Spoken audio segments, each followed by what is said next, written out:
de pensionistas y tienen una sección que es mujer. Es un comunicado que va dirigido a los hombres. Bueno, pues luego las mujeres lo contamos en nuestras casas. 25 de noviembre, Día Internacional para la Eliminación de la Violencia contra la Mujer.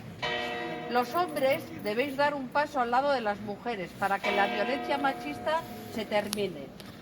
Los hombres debéis señalar y repudiar a esa turba de hombres, señores, machunos, machirulos, que hacen broma y quitan importancia a las más de 1000 mujeres asesinadas.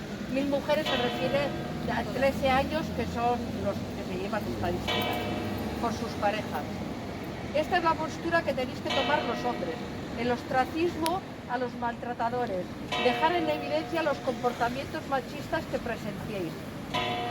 Conscientes de que para acabar con la violencia contra la mujer, la educación es clave, debemos ser ejemplo de lucha por la igualdad, porque es el mejor legado que podemos compartir con nuestros nietos y nietas, hijos e hijas. Esto es de las mujeres pensionistas, también feministas, de Cuespe Mujer.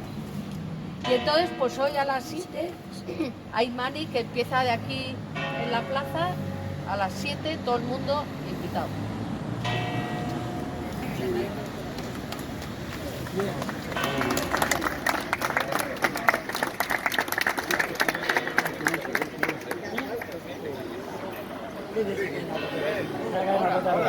Dobla.